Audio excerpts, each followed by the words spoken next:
Hello everyone, in this video we will learn how to create components. This is the index.html file. Inside this file, in the body tag you can see we have used the tag with app root name.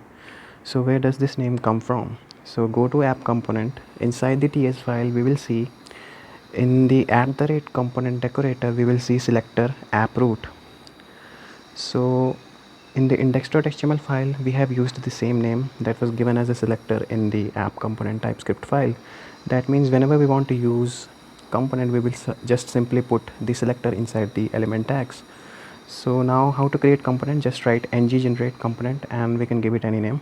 Just give it sign up. Wait a minute. Okay, so now our component is created with these four files: html, spec.ts, .ts and .css. Now we can check inside the src folder. Inside the app we will be having this sign up component, which will be having all these four files: html, spec.ts, ts and css. For now we will delete spec.ts because we won't need it for now, because it is used in testing purposes. In the later section of video I'll tell you how to do testing, but for now just delete it because we don't need it right now. So I'm gonna delete it. Okay, so it's now deleted. Now what we're gonna do is we're gonna go to TypeScript file and we're gonna see its selector. So its selector is app sign up. So I have already told you, whenever we want to use a component we will just use this selector as an HTML tag. So we will go to app component HTML.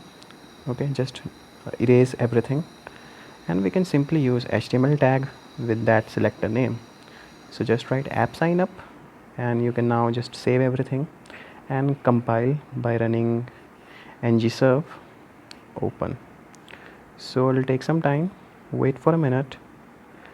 Okay, so now it's compiled successfully. You can go to browser and check. Your sign up component will come.